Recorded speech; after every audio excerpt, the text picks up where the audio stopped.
Finalmente llegamos al cierre de la temporada 6. Después de visitar las demás historias de dos partes de la serie, la buena, la regular y la que no tuvo razón de ser, es el turno de la mejor de todas. El ejemplo a seguir, el misterio que no dejó dormir a los fanáticos más acérrimos de la serie. Y cada una de sus partes merece su propio video, porque 1, como ya dije, es la mejor. 2, tiene muchas cosas por discutir. Y 3, sus episodios no fueron transmitidos con una semana de diferencia o el mismo día como las demás. No, la audiencia del programa tuvo cerca de 5 meses para determinar quién le disparó al señor Burns, el cual es el título original de la historia. El doblaje latino fue más allá al nombrarlo ¿Quién mató al señor Burns?, más llamativo sin duda, pero que te disparen no siempre significa que vayas a morir, sino pregúntenle a 50 Cent.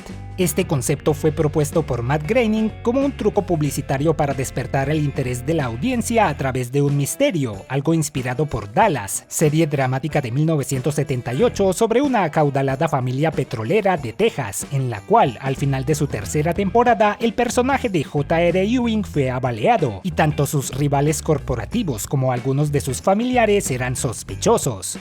Tal fue la expectativa generada por saber quién lo hizo que, aparte de adquirir mercancía como botones o camisetas, por ejemplo vimos a Homero en su juventud usando una que dice "Yo le disparé a JR", más de 83 millones de personas en Estados Unidos vieron el capítulo en donde se reveló al responsable, algo sin precedentes hasta entonces. Y no fue una bebé quien lo hizo, habrían quemado el país si esa fuera la revelación.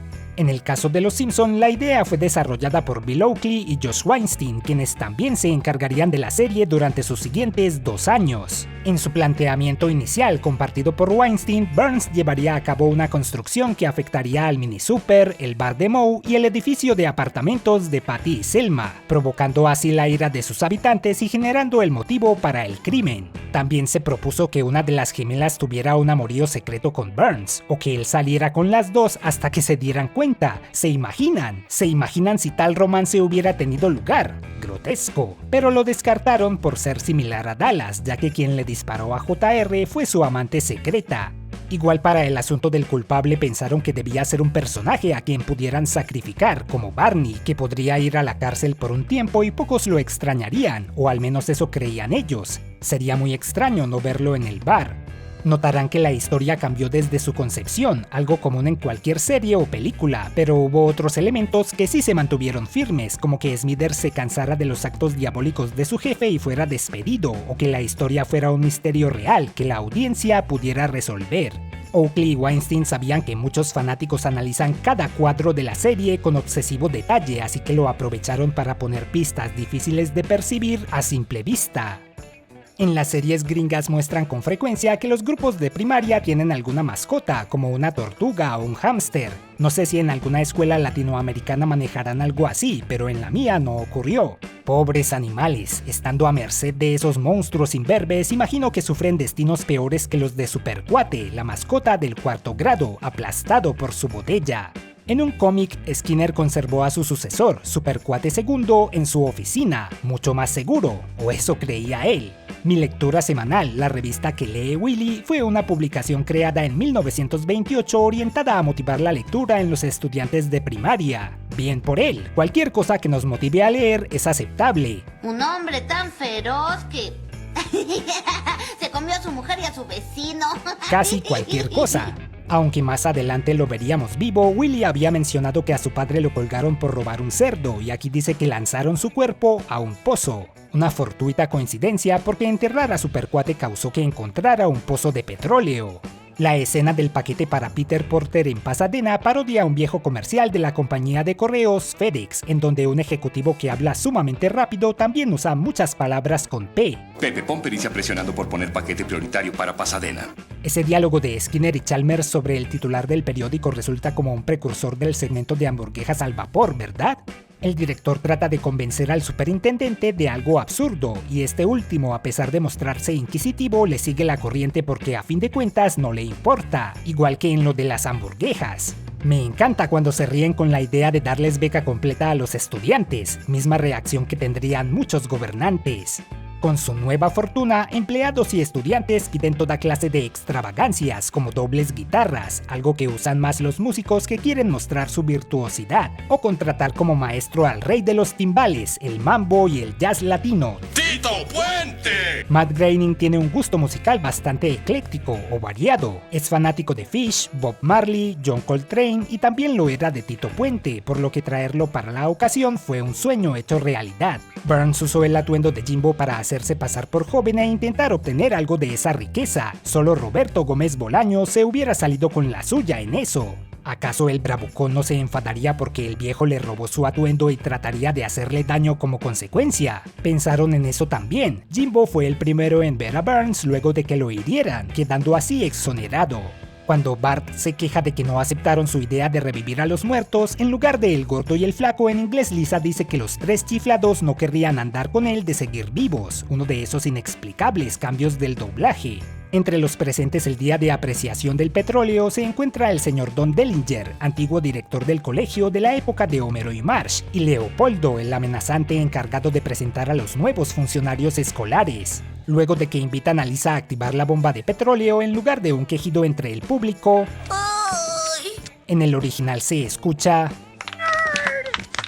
Burns se tomó a pecho la burla de Skinner y decidió quitarle el petróleo con una excavadora inclinada, idea sugerida por el escritor tejano Jace Rickdale, ya que en su estado ese método de extracción es bastante común. Cuando Skinner dice el petróleo es de quien lo saca primero, eso me dejó con la duda de si era cierto. La legislación al respecto es complicada y depende del país. En ciertas partes uno es dueño de un terreno, mas no del subsuelo. En otras uno necesita un permiso para extraer minerales y así. Por lo general, las leyes sobre el petróleo juegan a favor del gobierno o alguna compañía privada. El plan de Burns causa lo sugerido en una de las ideas planteadas originalmente, afectar los hogares y negocios de varias personas. Cerró el bar de Moe, colapsó el asilo de ancianos y destrozó la casa del árbol de Bart, lastimando a su mascota. En mi retrospectiva de A esto hemos llegado, dije que el veterinario basado en el protagonista de la serie Ben Casey no tuvo otra aparición. Puedo admitir cuando estoy equivocado. Aquí regresó para atender a Ayudante de Santa y de hecho la música que introduce su escena imita a la del programa que inspiró a su personaje.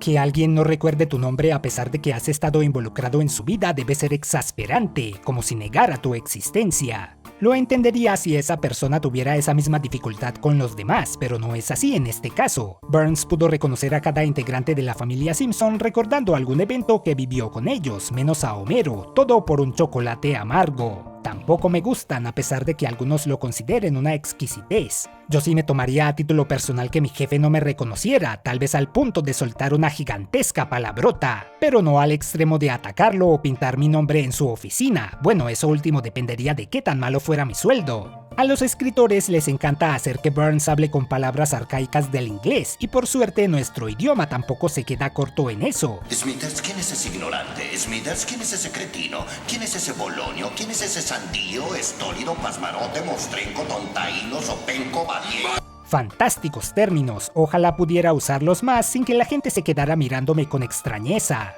Quizás la más diabólica de las pistas del misterio se encuentra en esta parte. Luego de entrar a la planta nuclear, Homero está cerca de una señal de tránsito que dice Only In al revés. Durante un breve instante tapa todas sus letras, excepto la N y la O, y una flecha que lo señala a él, indicándole así a la audiencia que él no sería responsable del crimen. Como dije al principio, usaron cada cuadro.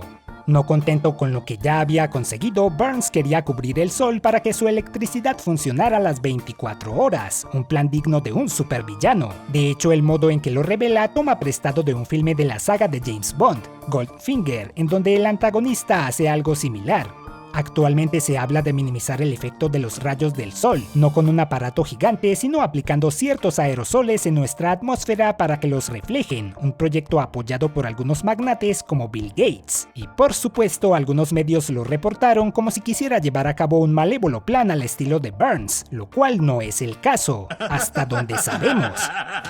Cuando el abuelo se muda temporalmente con la familia, Marge declara que tener armas en casa es peligroso, a pesar de que fue policía un par de episodios atrás. Tal vez se refería a que gente irresponsable como el abuelo, Bart u Homero no deberían tener un arma cerca. Los ánimos de la ciudad están caldeados por los actos de Burns y en la junta del ayuntamiento varios personajes están armados, todos fáciles de identificar excepto ella. Pensé que era la madre de Martin, pero su vestido tiene mangas cortas y no tenía por qué estar enfadada hasta ese extremo, pero luego me di cuenta que era Sylvia Winfield, la antigua vecina de los Simpson y cuyo nombre encaja con una importante pista que mencionaré más adelante.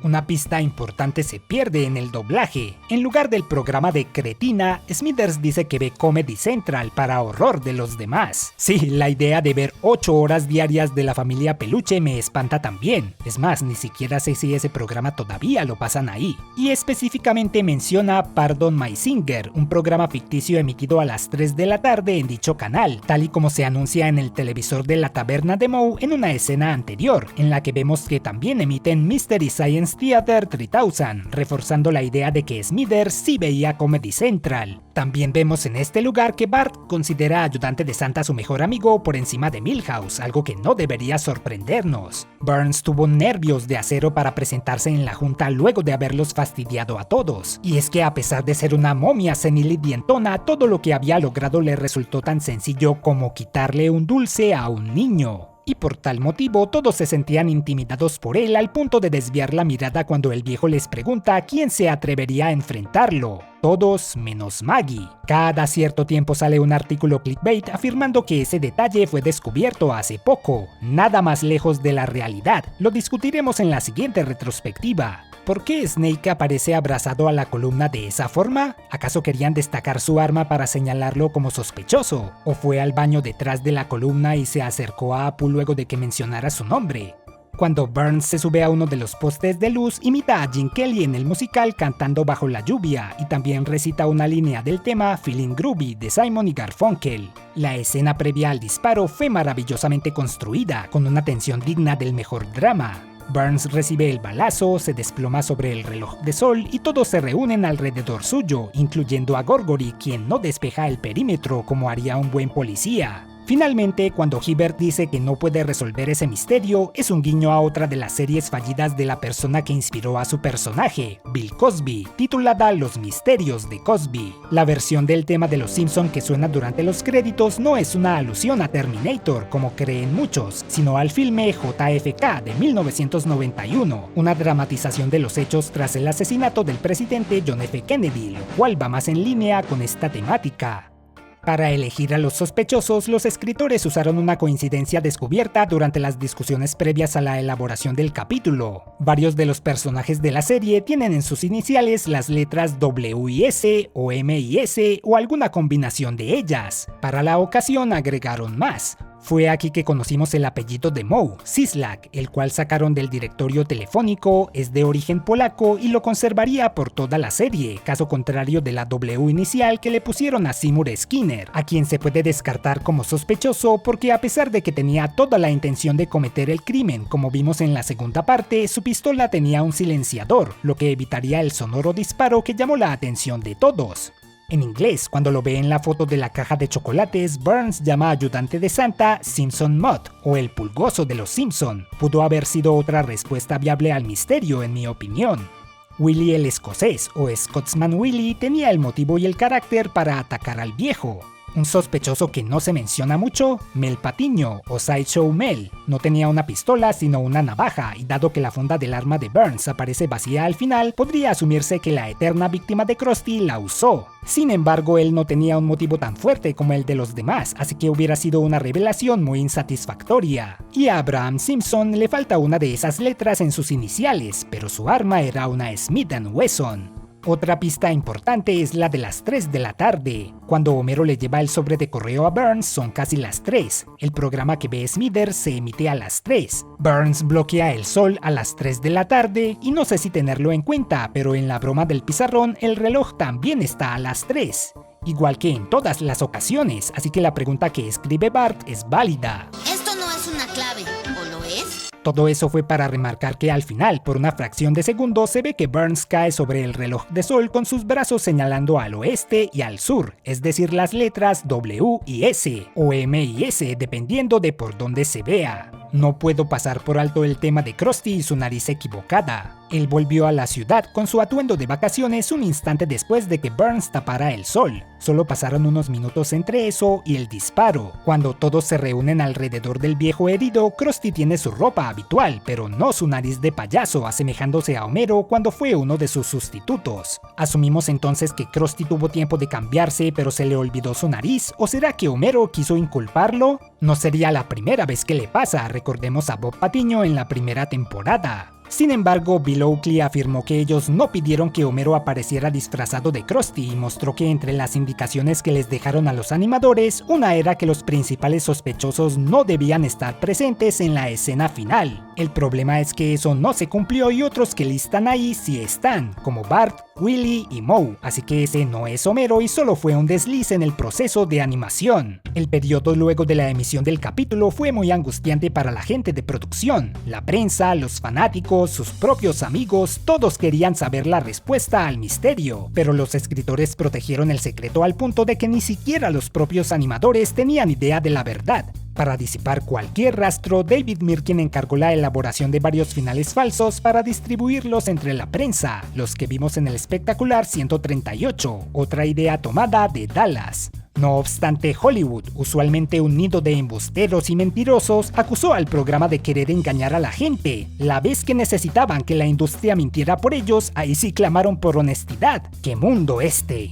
Si me preguntan quién pensé yo que era el culpable la primera vez que vi el episodio, no lo recuerdo. Sí, sé que he mencionado acordarme de cosas menos importantes o impactantes que esta, pero creo que lo vi a muy temprana edad y no puse atención suficiente a las pistas. Haberlo visto con un poco más de uso de razón hubiera sido fantástico. Imaginen si saliera en esta época, tendría videos enteros dedicados a analizar el caso desde la perspectiva de cada personaje, y elaboraría infinidad de teorías que no llegarían a ninguna parte, pero sería entretenido igual. A lo mejor pensé que fue Smithers o alguien aparentemente obvio, pero nunca que fuera Maggie.